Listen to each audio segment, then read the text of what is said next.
La revista El Doctor en Casa presenta su programa El Doctor en Casa TV.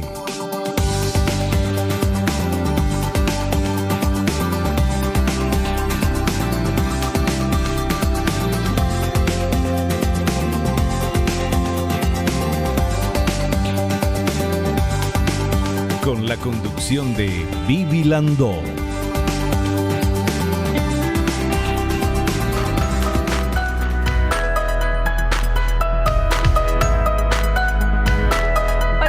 Hola, ¿cómo están todos? Pero muy bienvenidos. Esto es El Doctor en Casa. Hoy vamos a hablar de hernia inguinal con el doctor José Marín Mazzolo. Él es cirujano general y laparoscopista especializado en cirugía gastrointestinal y bariátrica. Y para adentrarnos un poquito más en el tema que vamos a tocar hoy con nuestro invitado, vamos a ver por favor esta placa que nos explica lo siguiente. La hernia inguinal es la salida de parte de las vísceras abdominales hacia el exterior a través de agujeros de la pared abdominal. Es una afección muy común que se presenta a distintas edades y puede verse como una protuberancia que aumenta con los esfuerzos y se reduce o desaparece con el reposo en posición horizontal. Se recomienda que todo paciente que tenga o sospeche tener una hernia sea controlado por un cirujano para fijar una fecha de cirugía en el menor tiempo posible. Bueno, esto es lo que es la hernia inguinal, que es lo que vamos a hablar hoy. Seguramente vos conoces a alguien, a lo mejor vos tuviste o tenés, y es muy importante todo lo que vamos a aprender con nuestro invitado en instantes nada más. Quiero agradecer a las marcas que están apoyando, muchísimas gracias. Gracias a ustedes estamos aquí. Y también hacer nuestro ejercicio de la gratitud, agradeciéndole a Dios por el don de la vida, por el amor, por la salud, por la familia, por los amigos, por el trabajo, por los compañeros de trabajo. Es de bien nacidos serán agradecidos y de esta manera comenzamos nuestro programa. Gracias por estar del otro lado. Hacemos un pequeño corte. Enseguidita ya recibo a nuestro invitado, el doctor José Marín Mazzolo. Bienvenidos. Esto es El Doctor en Casa.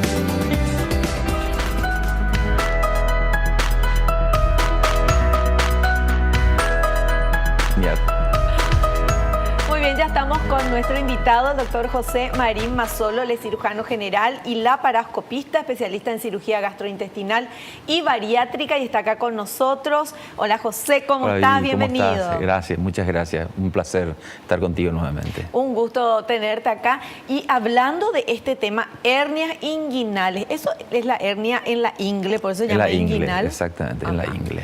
En el lugar donde se une el abdomen con la pierna. Sí. Sí. Bueno, leía yo al inicio del programa lo que decía la placa, que la hernia inguinal es la salida de la parte de las vísceras abdominales, me da impresión, hacia el exterior a través de agujeros de la pared abdominal. ¿Cómo se agujerea nuestra pared abdominal para que salga por ahí? O sea, existen agujeros, justamente las hernias salen por agujeros naturales de la pared abdominal, ¿verdad? Por ejemplo, los testículos, ¿verdad?, se originan dentro del abdomen. Sí. Y en el curso de la evolución van descendiendo y se labran un camino dentro de la pared abdominal para llegar hasta las bolsas escrotales, ¿verdad? Entonces, ese camino que esos testículos no es que quedan sueltos ahí, sino que les continúan los vasos, los linfáticos y el propio conducto deferente, que es el conducto excretor de los testículos, atraviesan la pared para llegar hasta ahí. Claro. Entonces, la pared tiene una serie de músculos, esos músculos son atravesados y quedan una zona débil en esa zona. Normalmente eso se tiene que cerrar en el curso del nacimiento, unos meses después, pero muchas personas, se cree que más o menos en el 20-30% de la población queda abierto eso, ¿verdad? No quiere decir que todas esas personas desarrollen hernias, sino que algunas de ellas, otra vez, habiendo algunas causas predisponentes, como por ejemplo un exceso de tos o el uso inadecuado de esfuerzos bruscos, puede producir que aparezcan estas hernias. Yo las veces que escuché que alguien tenía una hernia era porque decía sí, porque le alcé a no sé, a una persona que se desmayó, por ejemplo, o claro, hizo un exceso de fuerza, ¿verdad? Claro, normalmente hay un episodio desencadenante, ¿verdad? La predisposición está ahí, o sea, hay otras personas podrían hacer el mismo esfuerzo y no ocurrir nada, claro, pero si uno tiene la predisposición puede ocurrir. Pero eso, por ejemplo, suponiendo una persona tiene que levantar algo muy pesado y ahí en el instante, ¡pluc!, ya le sale. En el instante se produce un dolorcito que la persona detecta perfectamente. Se produce un pequeño dolor o una sensación de que algo se escapó, ¿verdad? Del lugar. Hubo un movimiento raro en una zona. Y eso se persiste con cada esfuerzo que uno hace, ¿verdad? Entonces uno cuando hace un esfuerzo siente que algo entra y sale.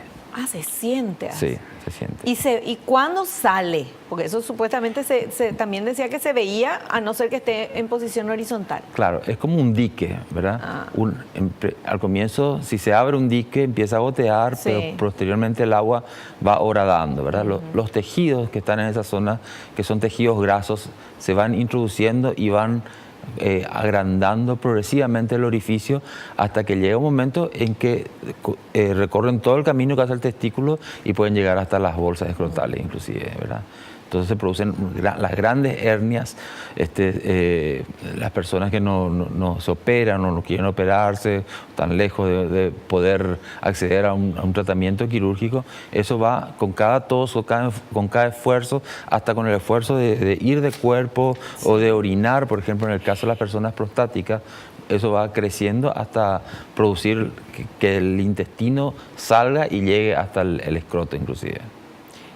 Y están así con o sea, se ve así, ¿verdad? Es un apéndice que sale, ¿verdad? Está en el escroto, están contenidos con la bolsa escrotal. Yo estaba hablando de otras hernias entonces, ¿verdad? No. Se contienen bajo la piel. En el caso de las llamadas hernias directas, que salen por otro orificio paralelo, digamos, ¿verdad? Quedan bajo la piel, acá delante del pubis. Pero en el caso de las hernias indirectas, que son las más frecuentes, recorren todo el camino y llegan hasta lo que se llama la hernia inguino-escrotal, o sea, desde la ingle va hasta el escroto. Eso para los varones. ¿Y las mujeres que no tenemos escroto, dónde se Las mujeres tienen un resto, digamos, genético en esa zona, ¿verdad? Que es el ligamento redondo. El ligamento redondo tenemos muchas similitudes los hombres y las mujeres anatómicamente, ¿verdad? El ligamento redondo va hasta el cuerno superior del útero, digamos, ¿verdad? Y un poco como que conecta ese cuerno del útero con la pared abdominal. Y ese ligamento redondo hace el mismo trayecto que el testículo, ¿verdad? Y llega hasta el pubis y se pierde ahí en el monte de Venus en la mujer. Y ahí, en la mujer, ahí y sale... en ese orificio que atraviesa, ahí es donde se produce la hernia, ¿verdad? Bueno, ahora tenemos muchos materiales, pero yo quiero saber, antes de comenzar a ver esto, para entender un poco mejor. En el caso del varón, una hernia inguinal va al escroto, va a un escroto. Sí, a un escroto. O sea, uno queda más grande salvo que sea el otro bilateral. más chiquitito. A veces son bilaterales. A veces ocurre en ambos lados, ¿verdad? Uno más, otro menos, ¿verdad? Pero a un escroto. Pero ahí crece entonces Sí, crece el escroto. El escroto. El escroto. No me acordaba el nombre, no quería decir como decimos siempre. Bueno, entonces, o sea, uno se queda más grande que el otro. Sí, así mismo. O sea, ahí sí o sí sabe que tiene hernia, claro, ¿verdad? Claro. Ahí se da cuenta. Hay patologías diferenciales, por ejemplo, el hidrocele, que es la acumulación de líquido en la bolsa, semeja a una hernia, pero es diferente, digamos, ¿verdad? Pero a simple vista puede hacer confundir. Claro.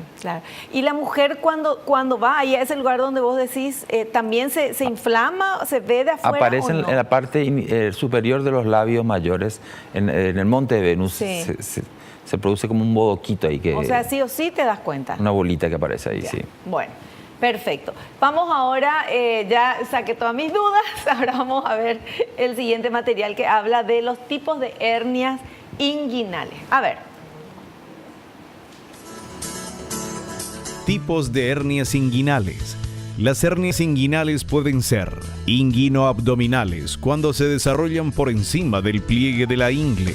Pueden ser denominadas indirectas o directas, siendo las indirectas las que recorren el conducto inguinal para emerger hacia el pubis y llegar hasta las bolsas espermáticas en el hombre y los labios mayores en la mujer.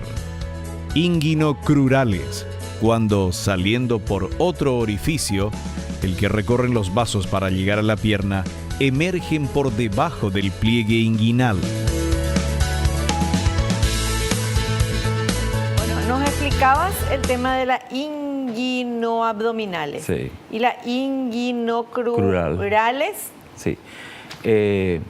Los vasos que vienen desde la aorta y que van a la pierna también pasan por debajo de un ligamento que se llama el ligamento crural, ¿verdad? Y van a la pierna, ¿verdad? En la parte, se labran también un camino para llegar hasta la pierna, ¿verdad? En la parte interna de ese camino hay una zona donde puede haber una debilidad y puede llegar hay un teloncito ahí que separa y a veces se rompe y produce una hernia que es difícil diferenciarlo, digamos, para la persona, ¿verdad? Si es inguinocrural o inguinocrural, pues aparece en el mismo lugar prácticamente, ¿verdad? Pero estas ínguinos crurales son hernias que se van hacia la pierna, ¿verdad? Y que como están, digamos, atrapadas en un marco osteotendinoso, fácilmente se estrangulan. O sea, son mucho menos frecuentes, por suerte, pero son más fácilmente, producen complicaciones. ¿Y qué pasa cuando se estrangula la hernia? Claro, la estrangulación es una de las, digamos, complicaciones más temidas de las hernias, ¿verdad? ¿Qué es lo que pasa? Que en algún acceso de tos o un esfuerzo brusco, el contenido que sale es mayor del tamaño del anillo por donde salió. Claro. O sea, es como que te empujan a presión en un lugar y después ya no puedes salir porque quedas trancado, ¿verdad? Entonces, ese anillo lo que hace es disminuir, porque el intestino que sale por eso lleva todas sus venas y sus arterias, ¿verdad? Inicialmente ese anillo empieza a constreñir y evitar que la sangre pueda salir, lo cual hace que la hernia se hinche aún más. Peligrosísimo. Entonces, se inicia un proceso de corta duración, ¿verdad? Y que requiere un tratamiento quirúrgico en menos de 6 horas, ¿verdad? Porque puede llevar a la necrosis, o sea, la muerte y la perforación, y posteriormente cuando se perfora, se deshincha y puede producir una peritonitis, o sea, vuelve a entrar el contenido y contamina toda la cavidad abdominal. Entonces, una hernia atascada o estrangulada, es difícil saber, ¿verdad? Debe ser resuelta en menos de 3 a 4 horas. ¿Y cómo te das cuenta de que está estrangulada la hernia? Primero se produce un dolor muy agudo en la zona, ¿verdad? Muy diferente de las molestias que produce la hernia, ¿verdad? Es un dolor muy agudo. La pelotita que uno la conoce se vuelve dura y no retroceda al ponerse en reposo o con los masajes que uno podría hacer, no retrocede. O sea, permanece dura y eso requiere un tratamiento quirúrgico de urgencia. Pero hay gente que vive con su hernia y yo recuerdo en mi niñez, hace un tiempito, en el barrio Sajonia había un señor, un indigente que iba y siempre pedía comida en las casas. Mi abuela siempre le atendía y guaraní, le decían, se llamaba. Tenía el chiste era guaraní, mostrarme tu panza. Entonces él se levantaba la remera y tenía una cosa acá, así que después de grande uno aprende que era una hernia, pobrecito señor, ¿verdad? Claro. Pero probablemente eso debe haber sido una ventración, que es distinto de las hernias, ¿verdad? Claro. La ventración ocurre cuando la salida de este contenido no se hace a través de un orificio natural, sino un orificio creado por una cirugía. Bueno, tenemos que ir a un corte, me dicen. Vamos a un pequeño corte, a la vuelta continuamos hablando sobre esto. Todo vamos a aprender. Las causas, el diagnóstico, cuál es el tratamiento, solamente operación o qué es lo que se hace. Todo esto nos va a contar el doctor a la vuelta del corte.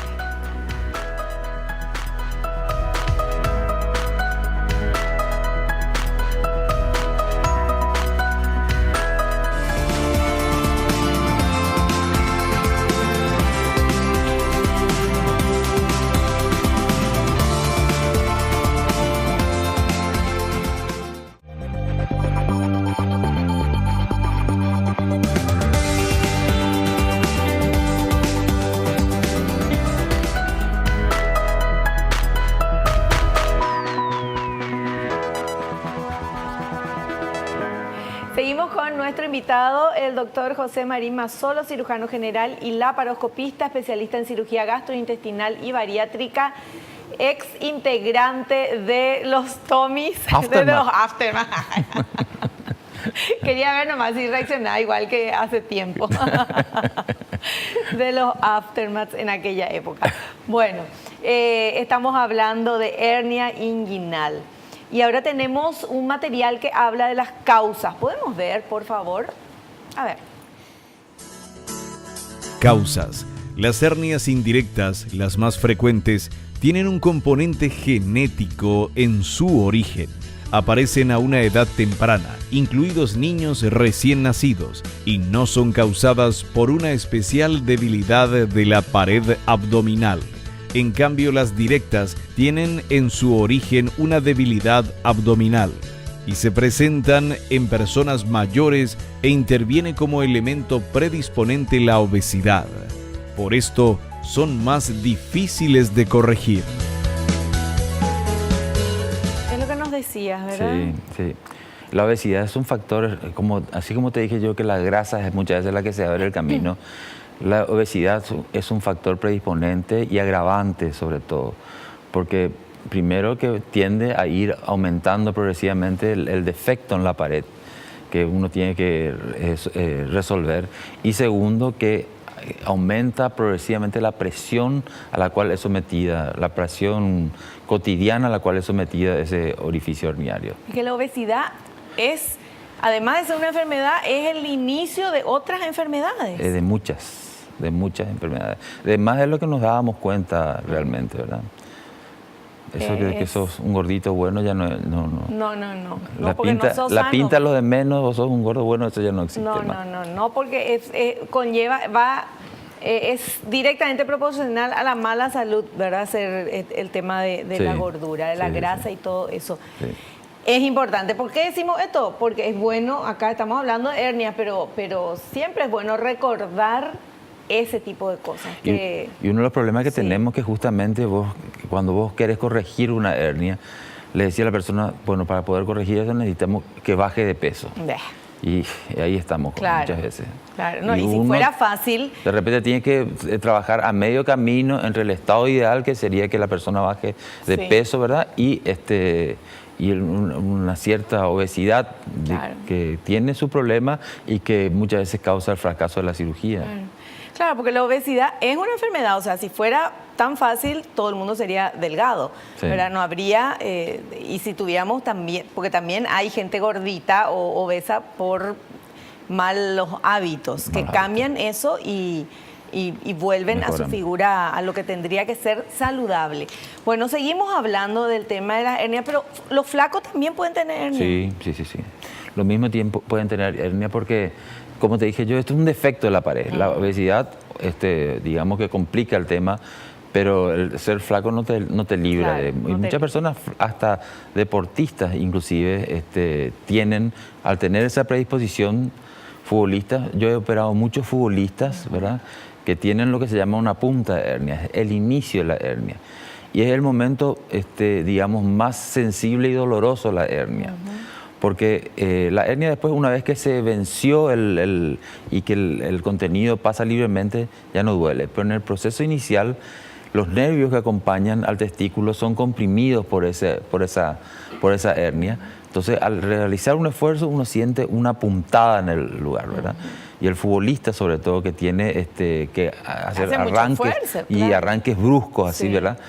Normalmente le corta el arranque y hace que disminuyan su capacidad de respuesta. Y hace que vaya el médico a ver qué es lo que le pasa. Exacto, sí. Cosa que a otras personas que no sean deportistas no le dan mucha bolilla y tratan de hacer menos esfuerzo y ya está. Sí, la mayoría de los futbolistas se operan con una punta de hernia, porque es el momento doloroso. Claro.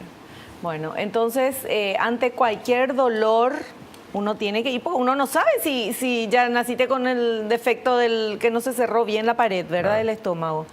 Claro, y antes dependía exclusivamente del médico. El médico que te decía, sí, actualmente con los medios auxiliares de diagnóstico, ¿verdad?, con la ecografía, ¿verdad?, uno puede detectar, sí. Se hace una ecografía de pared abdominal y uno puede detectar si hay una hernia.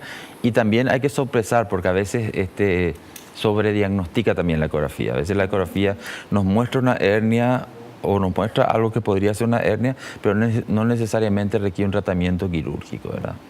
¿Y tratamiento es solamente quirúrgico? El tratamiento es solamente quirúrgico.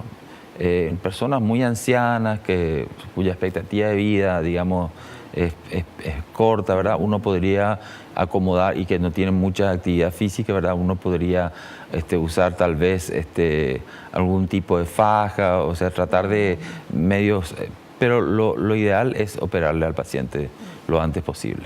¿Y una vez que se opera, después ya feliz y contento, o tiene que tener algún cuidado, alguna cosa? Tiene que tener un cuidado. O sea, el proceso cicatricial tiene su tiempo, digamos, ¿verdad? Actualmente, con la utilización de las mallas protésicas, ¿verdad? Eso facilita mucho, porque antes nosotros se operaba cerrando ese orificio, sí, haciendo una sutura, ¿verdad? Y esa sutura no siempre prendía, ¿verdad? O producía una lesión mayor muchas veces, ¿verdad? Entonces la recidiva herniaria era muy frecuente, o sea, volvía a aparecer la hernia en el mismo lugar. Claro. Actualmente lo que nosotros hacemos es, tenemos el defecto y ponemos una malla, que se puede hacer tanto por vía laparoscópica como la vía abierta, ¿verdad? Se coloca una malla que hace como un telón y que evita que los tejidos sufran tensión al ser reparados. Parche. Es un parche. Es un parche que es bastante más grande. Claro. Más o menos mide unos 6 por 12 centímetros, ¿verdad? Y eso se puede colocar tanto por vía convencional, diríamos, vía por adelante, ¿verdad? Haciendo un corte, o por vía laparoscópica. 6 por 12 centímetros. 6 por 12 centímetros. Es grande. Sí, grande es. Porque tiene que cubrir todas las zonas, son varias zonas débiles. Entonces no podemos cubrir solamente el agujerito, ¿verdad? Entonces se cubren varias zonas débiles. Qué bueno. Bueno, va mejorando todo, todo en medicina. Ahora lo de la malla que antes no se tenía, por ejemplo, ¿verdad? Sí. Y ahora sobre todo las mallas actuales son muy poco, no tenemos más, digamos, reacción a la malla que teníamos antes. Con las primeras mallas que venían, de repente el cuerpo rechazaba, ¿verdad?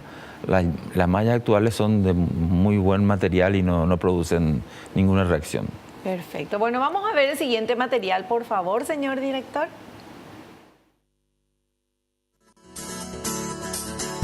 Diagnóstico. El diagnóstico básicamente es clínico, pero puede ser corroborado por una ecografía de pared abdominal. Esto es importante sobre todo en los estadios iniciales de la hernia o cuando la misma se enmascara con la grasa abdominal. Ya me apuré, estamos hablando de tratamiento, pero entonces es el diagnóstico, ¿verdad? Sí. Y la confirmación diagnóstica se hace por una ecografía, ¿verdad? Que también es muy importante porque, como dice el comentarista, ¿verdad? Con la grasa abdominal de repente cuesta palpar. Uno no sabe si es grasa propia de la superficial o si es una grasa profunda, ¿verdad? Entonces requiere una mayor sensibilidad. Y con la ecografía uno tiene una confirmación. Normalmente es mucho mejor hacer una cirugía sobre una confirmación diagnóstica. Claro. Sobre algo objetivo y no simplemente tener que convencerle al paciente de que se tiene que operar, ¿verdad? Claro, porque ahí le mostrás. La ecografía, porque hasta nosotros entendemos, ¿verdad? Sí, o sea, que no somos médicos. Sí. Es genial eso. Sí. Bueno, y la gente se resiste al tema de operarse todavía, o se van nomás tranquilitos a operar. En la etapa inicial la gente se opera porque le duele, ¿verdad? En la etapa claro. inicial. Cuando ya se acostumbró a la hernia, muchas veces uno dice, va pasando. Cuando te diste cuenta, pasaron 3 años y vos seguís con tu hernia creciendo ahí, ¿verdad? Hasta que de repente te molesta, hasta inclusive para los actos sexuales, por ejemplo, ¿verdad? Y bueno, de repente es la esposa la que le trae la oreja al marido para que se opere, o si no, ya se vislumbra porque se nota debajo del pantalón el orificio. Y el temor, de repente ocurren episodios de atascamiento, que no necesariamente es una estrangulación, pero que se tranca de repente la hernia, produce dolor y el paciente se recuesta, qué sé yo, se destranca. Entonces eso es una señal de alerta que muchas veces le trae al paciente a la consulta. La hernia, dijiste, sigue creciendo si no se opera. Sí, ¿Cómo se va. es eso? Y con cada... una vez que pasó la musculatura abdominal, ¿verdad? No hay nada que lo detenga. La piel se va ensanchando y agrandando de acuerdo a la presión que haya, ¿verdad? O sea, en cada esfuerzo, en cada, qué sé yo... Va creciendo. Va creciendo. Sí. Hay una relación muy importante entre la hernia y el problema de próstata en el hombre, ¿verdad? Y entre la hernia y el problema de embarazo en la mujer, ¿verdad? La próstata exige que uno haga mayor, a medida que va aumentando de tamaño, ¿verdad?, mayor esfuerzo inconscientemente para orinar, ¿verdad? Y se cree que eso está en el origen de que la mayoría de las veces el paciente que es prostático, ¿verdad?, tiene una hernia, ¿verdad? Entonces es muy importante que en ese momento se haga una interconsulta con el urólogo, porque si uno simplemente soluciona el problema de la hernia y está detrás del problema de la próstata, se va a volver a reproducir nuevamente, ¿verdad? Bueno, súper interesante, estamos aprendiendo mucho. Hacemos un pequeño corte, volvemos ya.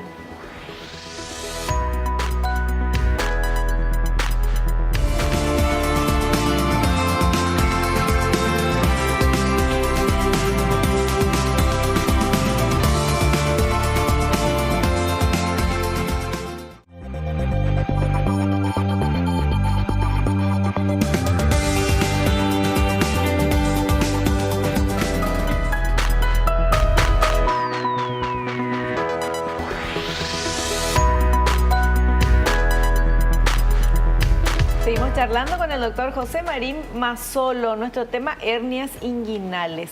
Y es cuando, lo que aprendimos, ¿verdad? La pared abdominal no está toda cerrada, hay algún orificio por ahí que mucha gente lo tiene, y haces un esfuerzo y ahí se va el contenido intraabdominal hacia afuera. Así mismo. Bueno.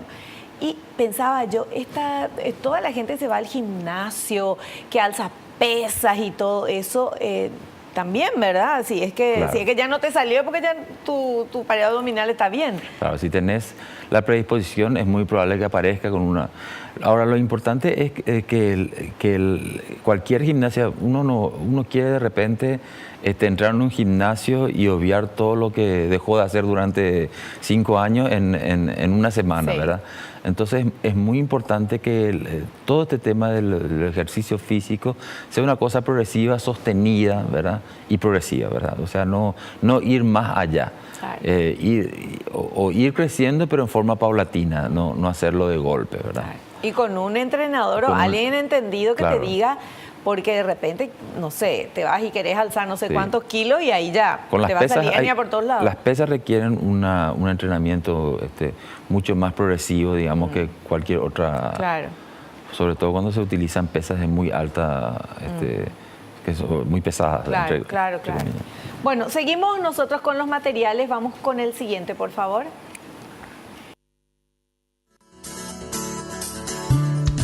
Tratamiento. El tratamiento en todos los casos es quirúrgico, por el riesgo de complicaciones y el carácter progresivo de la afección que va destruyendo y debilitando la pared abdominal, creando dificultades a la hora de corregir el defecto herniario en la pared. Actualmente existen 2 abordajes, la vía convencional o la laparoscópica. En ambos casos es recomendable la utilización de una malla de polipropileno para reforzar la pared abdominal en la zona herniaria. Se utiliza anestesia regional, epidural o raquídea o anestesia total, aunque en la laparoscopía es preferible la anestesia general. ¿Cierto es eso? Sí, cierto. ¿Qué es mejor la Sí, en la laparoscopía nosotros introducimos gas dentro del abdomen, ¿verdad? Y en general eso produce bastante incomodidad al paciente, ¿verdad? por más que uno esté anestesiado, le falta el aire y se siente muy incómodo. Entonces es preferible tener un control bien de la respiración a través de la intubación y hacerlo con anestesia general. Sí. Perfecto. Bueno, pero también siempre es quirúrgico el tratamiento. El tratamiento es quirúrgico y puede ser el tratamiento convencional, que es abierto, ¿verdad? O sea, en el tratamiento abierto uno corta la piel, corta las distintas capas musculares hasta llegar al orificio. Uno fija la malla en ese lugar y luego tiene que volver a suturar de nuevo todos esos elementos que cortó. En el tratamiento laparoscópico lo que uno hace es introducirse o en la cavidad peritoneal o mejor aún en la cavidad en el espacio preperitoneal, ¿verdad? Que queda inmediatamente por delante de la bolsa que contiene los intestinos, ¿verdad? Y entonces uno entra directamente en el lugar donde está el defecto. Lo que se hace es retirar la bolsa, ¿verdad? Volver a introducir la bolsa dentro del abdomen y como queda un orificio, ponerle una malla que se fija con unos tarugos, por decirlo de alguna forma, ¿verdad? De titanio o de material reabsorbible y que fijan la malla temporariamente hasta que la propia presión abdominal la pega contra la pared anterior, queda fija en ese lugar. Bueno, o sea, es importante eso porque no es que se corta ni nada, se vuelve a poner en su lugar lo que salió. Exacto. Así y mismo. Ahí se le pone esta malla. Se le pone ese telón, digamos, la malla, sí. La malla es como un tul, ¿verdad? Digamos, tiene el aspecto de un tul, es transparente, tiene un entretejido especial que uno lo puede cortar y no se deshilacha, ¿verdad?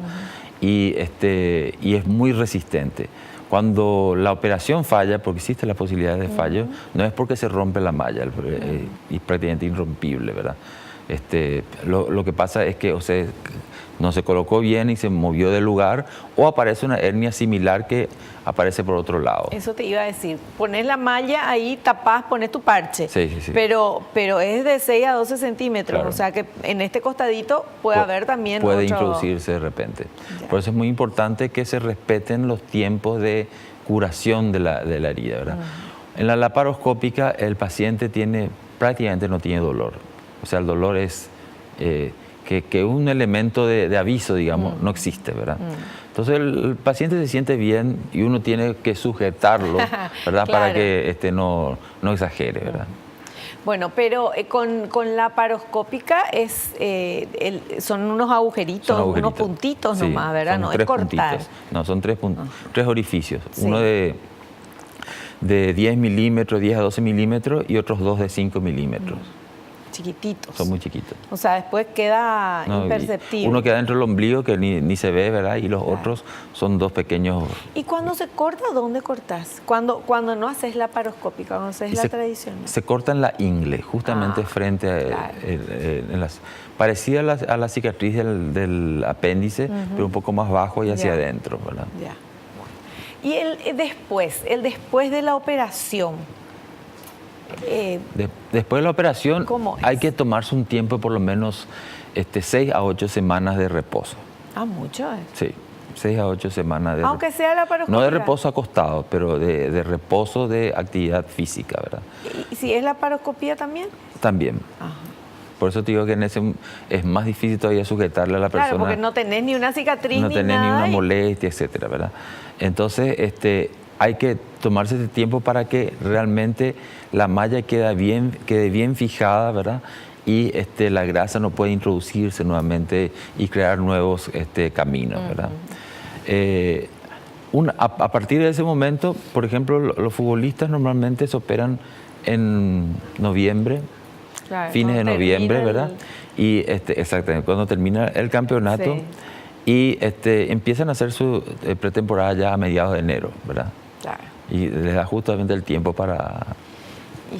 Y sí, hay que ver todo eso. Bueno, tenemos otro material. A ver, por favor.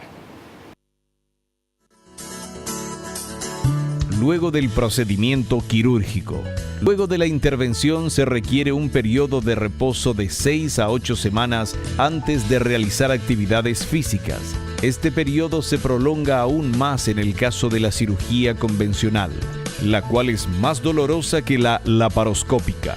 Ambos métodos tienen un porcentaje de fracaso, recidiva, y según las estadísticas está entre el 1% a 10%. Los factores que predisponen a una recidiva son la obesidad, la infección del sitio de la malla, la presencia de tos permanente o accidentes, caídas, tropezones. Está correcto. Sí, me encanta el material que estás presentando. Qué gusto. Excelente. Felicitaciones, Betty, de producción, que es la que elige todos nuestros materiales y busca. Bueno, entonces, si vamos a operar, no vamos a preferir la laparoscopía porque es menos doloroso, claro, menos cortes y todo. Exacto. Eso, ¿verdad? Sí, sí, sí.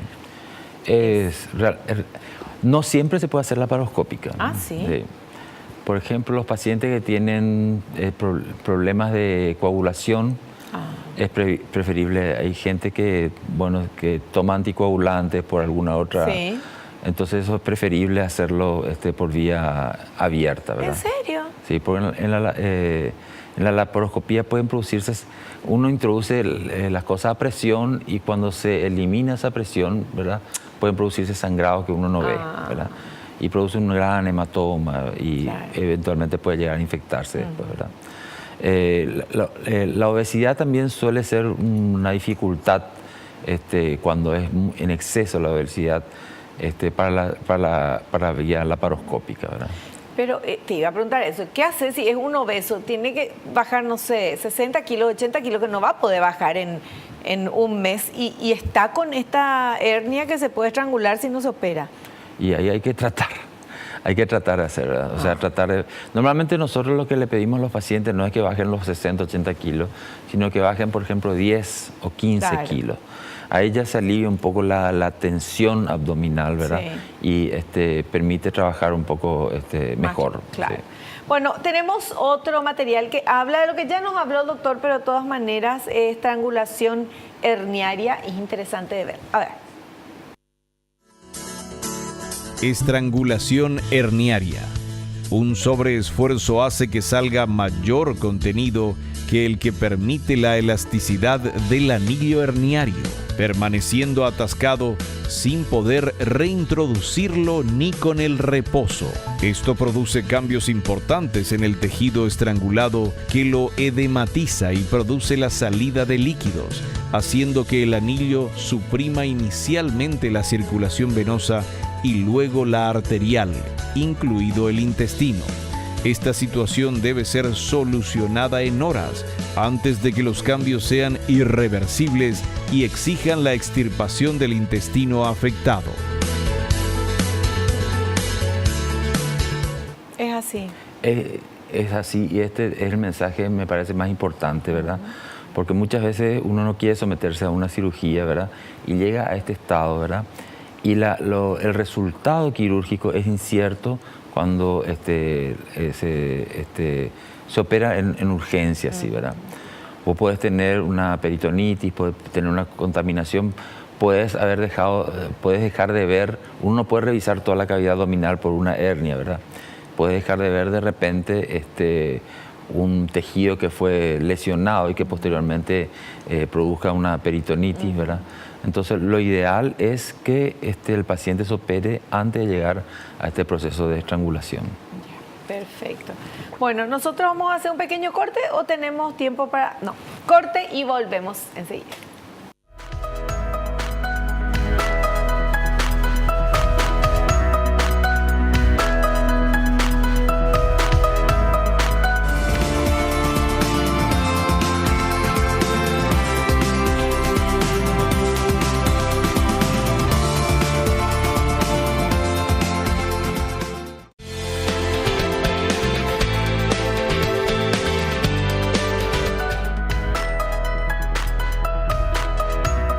Continuamos charlando en la parte final con el doctor José Marín Mazzolo, cirujano general, laparoscopista, especialista en cirugía gastrointestinal y bariátrica, amigo de la casa, y va a responder las preguntas que ustedes están haciendo en redes sociales.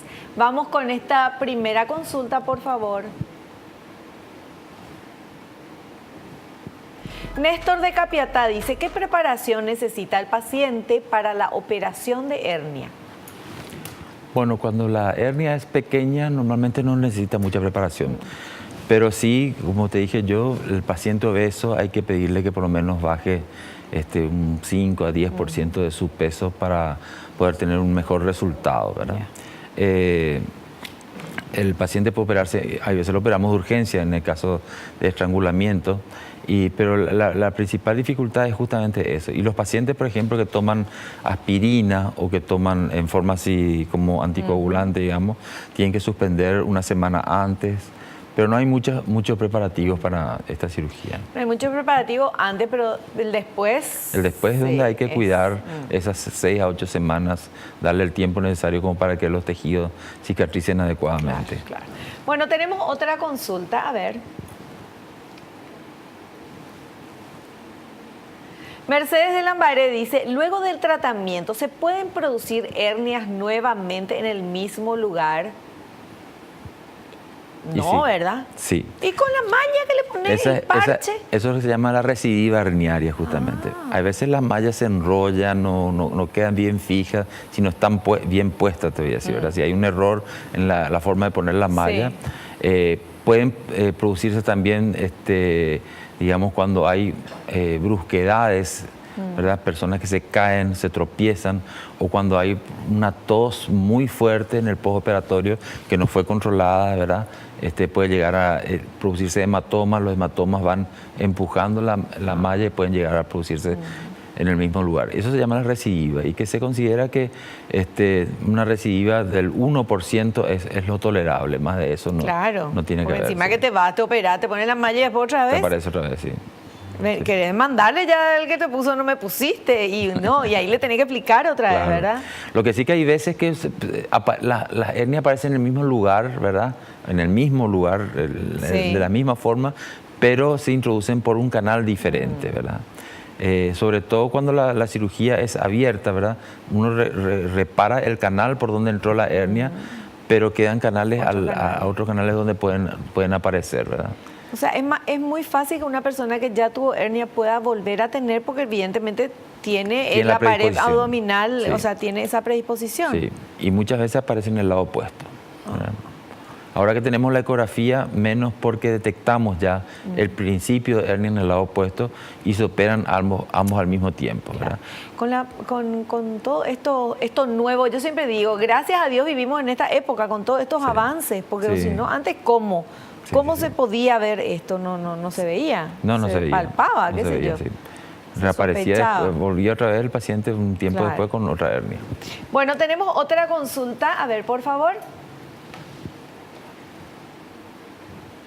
Darío de San Lorenzo dice, ¿produce dolor o molestia la malla colocada en el tratamiento de hernias? Mira qué buena pregunta. Muy buena. La malla colocada por vía convencional puede producir algunas molestias, porque ocupa un lugar ahí y hasta que el cuerpo se acostumbre, es un cuerpo extraño que está ahí, ¿verdad? Que a veces se produce hinchazón del testículo o hinchazón del cordón, que el paciente le inquieta porque tiene una zona dura donde antes estaba la hernia, ¿verdad? Pero es el cordón que va al testículo, ¿verdad? Sí. La cirugía laparoscópica tiene mucho menos porque la malla está mucho más profunda, entonces uno no la puede percibir, ¿verdad? Pero en general las molestias son iniciales y después desaparecen. Claro, no es que vos ahí sentís que tenés la malla. No, queda... realmente el organismo se encarga de recubrirla totalmente y de hacerla prácticamente suya. Claro. Yo siempre suelo comparar como una enredadera. Son como los palos de una enredadera, ¿verdad? Y el organismo se encarga de crecer alrededor de esos palos. Ya. Bueno, parte final de nuestro programa, pero ¿qué podemos hacer? ¿Se puede evitar tener hernias? ¿No podés evitar, verdad? ¿O cómo? No, ¿Qué precaución? Este tipo de hernias no, pero hay otras hernias, por ejemplo, si uno tiene las hernias incisionales que estábamos hablando, que oportunamente vamos a hablar en algún momento, ¿verdad? Eso sí, porque si uno tiene una cicatriz, por más sólida que parece, toda cicatriz es un punto débil en la pared abdominal, ¿verdad? Pero en estos casos en que uno tiene la predisposición es congénita, digamos, ¿verdad? Y lo que uno tendría que hacer es cualquier esfuerzo que uno haga sea progresivo, que no sea brusco, que no sea de repente excesivo, ¿verdad? Y sobre todo los entrenamientos tienen que tener esa rigurosidad en ser bien progresivos. Perfecto, bueno, súper claro. Me decías en el corte que esta es la operación, el segundo motivo de operación. Sí, el segundo motivo en frecuencia de cirugía. Hernia inguinal. La hernia inguinal, sí. ¿Y el primero es? Y en mi experiencia es la vesícula. La vesícula. En cirugía general, sí. O sea, y hay mucha hernia, ¿verdad? Hay mucha hernia. Hay mucha hernia inguinal. Bueno, por eso estamos haciendo este programa, para que aprendamos un poquito a detectar y saber que tenemos que ir directo al médico. Gracias, doctor, por su presencia. Como siempre, un placer. Gracias. Nosotros nos despedimos hasta el próximo programa, si Dios así lo permite. Espero que te haya gustado, que hayas aprendido como lo hicimos todos aquí. No te olvides, naciste para ser feliz, no te conformes con menos. Chao, chao.